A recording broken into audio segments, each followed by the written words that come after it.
সংস্কৃতি হচ্ছে একটি জাতির পরিচিতির মৌলিক উপাদান। এর মাধ্যমে কোনো জাতিসত্তা আলাদা রূপে পরিস্ফুটিত হয়। তাই সংস্কৃতিকে বলা হয় একটি সমাজের আয়না। কিন্তু সেই আয়নায় যদি সমাজের চিত্র না ফুটে ওঠে, সঠিক চিত্রের কথাই বলছি, সমাজের বিপরীত কিছু ফুটে ওঠে, তবে সমাজে অসঙ্গতি দেখা দেয়। আমাদের মনে রাখতে হবে, অপসংস্কৃতি মানুষকে কলুষিত করে এবং জীবনের সৌন্দর্যের বিকাশকে স্তব্ধ করে দিয়ে শ্রীহীনতার দিকে ঠেলে দেয়। কোনো জাতির স্বকীয়তা, জাতীয়তা, সামাজিক এবং ধর্মীয় মূল্যবোধ তার সংস্কৃতির উপর বহুলাংশে নির্ভর করে।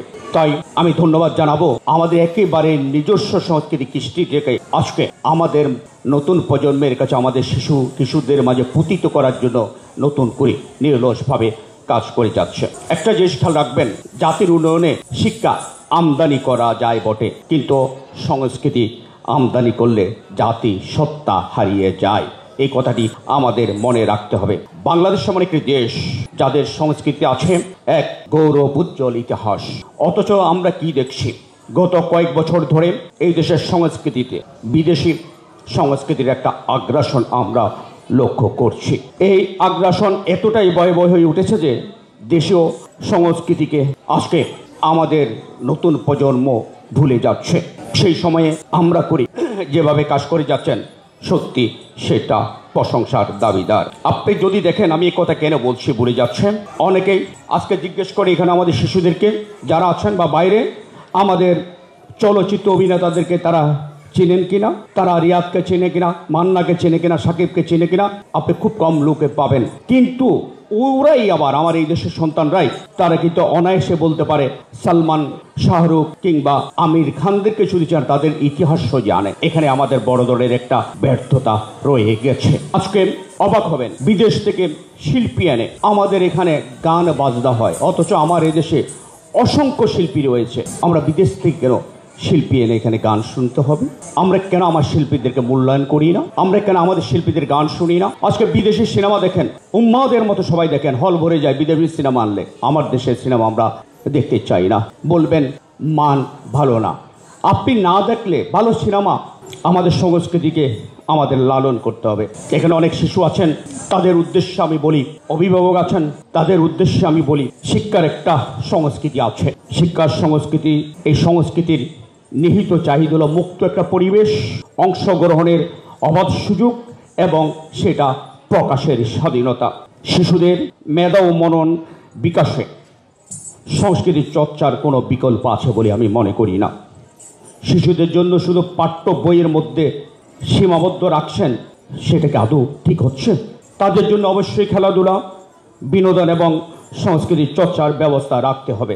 আমি সরকারকে এই ব্যাপারে মনোযোগ দেওয়ার জন্য আহ্বান জানাবো। এতে শিশু কি হয়, এতে শিশু অত্যন্ত সোশ্যাল, সামাজিক হয় এবং সহনশীল হতে তারা শিখে।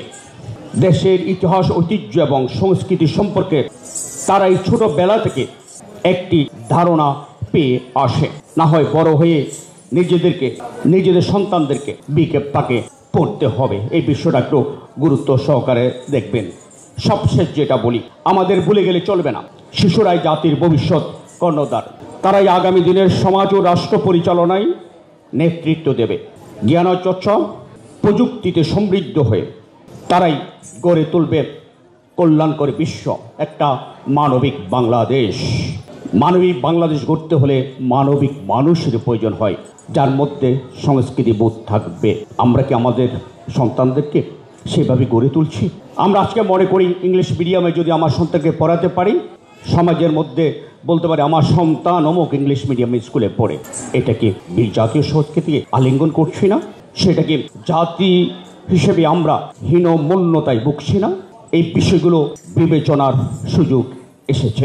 আমি যেই কথাটি বলছিলাম, এই জন্যই আমাদের শিশুদেরকে সৃজনশীল, মননশীল এবং মুক্ত মনের মানুষ হিসেবে গড়ে তুলতে হবে। এটা করা গেলে আমরা একটা হয়তো মানবিক বাংলাদেশ পাবো।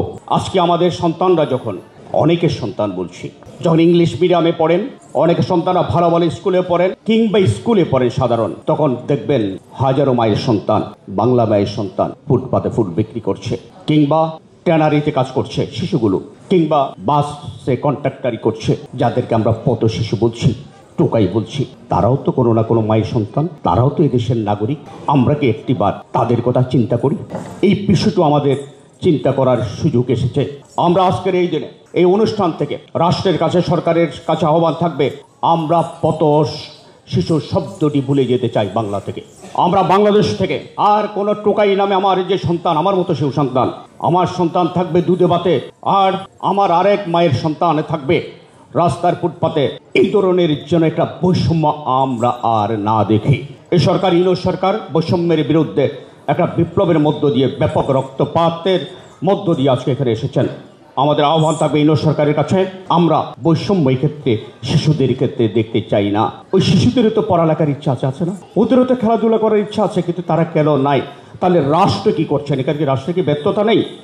এই বিষয়টি উপলব্ধি করার আহ্বান জানিয়ে, এবং আমাদের প্রত্যেকে আমাদের সন্তান থেকে যদি আমরা সংস্কৃতি বনা করে তুলি, বাংলাদেশমুখী করে তুলি, ভারতমুখী বা পাকিস্তানমুখী বা আমেরিকা চায়নাপন্থী নয়, বাংলাদেশপন্থী যেন আমরা করে তুলতে পারি, তাহলে এই সংগঠন আমরা করি এবং এই সংগঠন আয়োজন এত কষ্ট সার্থক হবে। সেদিকেই আমরা এগিয়ে যাব। আমরা বাংলাদেশি হব। আমাদের একমাত্র দায়বদ্ধতা থাকবে এই দেশের জনগণের প্রতি। এই ধরনের একটা জাতীয়তাবোধ যদি আমরা তৈরি করতে পারি, ইনশাল্লাহ আমরা ঘুরে দাঁড়াতে পারবো। সেই লক্ষ্যে সবাইকে মনোনিবেশ করার আহ্বান জানিয়ে শোনার জন্য আপনাদের সবাইকে অগণন ধন্যবাদ।